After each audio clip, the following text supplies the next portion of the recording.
ഉസ്താദ് നൌഷാദ് ബാഖവിയുടെ മദ്ഹ് റസൂർ വാർഷികം പ്രോഗ്രാമിന്റെ ഭാഗമായി തൃശൂർ ജില്ലാ മദ്ഹ് റസൂർ പെരിങ്ങോട്ടുകര AR മഹലിൽ നടത്തി. റിയാസ് അൻവരിയുടെ മൗലീദ് പാരായണത്തോടുകൂടി പരിപാടികൾ ആരംഭിച്ചു. Programme committee coordinator EM Basheer അധ്യക്ഷനായി. AN നൌഷാദ് ബാഖവി ചെറിയൻകീഴ ഉദ്ഘാടനം ചെയ്തു. സൂഫി ഗായകൻ മൻസൂർ പുത്തനത്താണി ഇഷ്ക് മജ്ലിസിന് നേതൃത്വം നൽകി. ചടങ്ങിൽ മുഹമ്മദ് അലി താന്യം, സുൽഫിക്കർ ബാബു, കോൽപ്പറമ്പിൽ ബഷീർ, കക്കാട്ടുത്ത അസീസ് എന്നിവർ സംസാരിച്ചു. വിശ്വാസികളുടെ ആവേശമാണ്. അതിനെ തടയാനും തടുക്കാനും ദുനിയാവിൽ ഒരു ആളിനും ഒരു മഖ്ലൂക്കിനും കഴിയില്ല. ഈ ആവേശമാണ് പ്രിയപ്പെട്ട സ്വഹാബത്തിന് വലിയ ആനന്ദം പകർന്നത്. ഈ യുദ്ധത്തിൻ്റെ വേളകളിൽ, പ്രതിസന്ധി സമയങ്ങളിൽ, പട്ടിണി കിടക്കുമ്പോൾ, പരീക്ഷണ വേളകളിലെല്ലാം ഈ ആവേശം, ഈ ബൈത്തും പാട്ടും ഒക്കെ അവർക്ക് വല്ലാത്ത കുളിരേകിയിരുന്നു.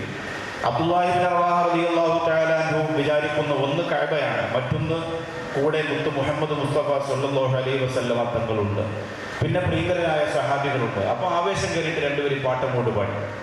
പാട്ട് പാടുമ്പോൾ എവിടെയാണെന്ന് നോക്കാതെ എപ്പോഴും പ്രതികരിക്കുന്ന ആളാണ് സയ്യിദന ഉമർ ബിൻ ഖത്താബ് റളിയല്ലാഹു അൻഹു. ഉമർ റളിയല്ലാഹു അൻഹു അബ്ദുല്ലാഹി ഇബ്നു റവാഹയുടെ ചുണ്ടിലേക്ക് കൈവച്ച് അമർത്തിയിട്ട് പറഞ്ഞു, അബ്ദുള്ള, ഇത് കഅബാലയമാണ്.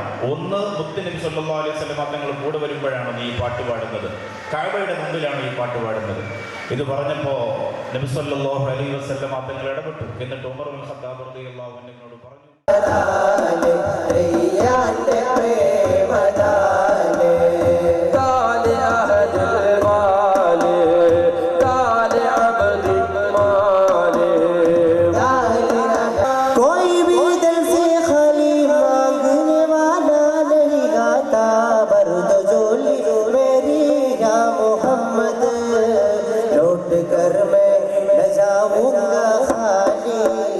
बर्द चोली मेरी या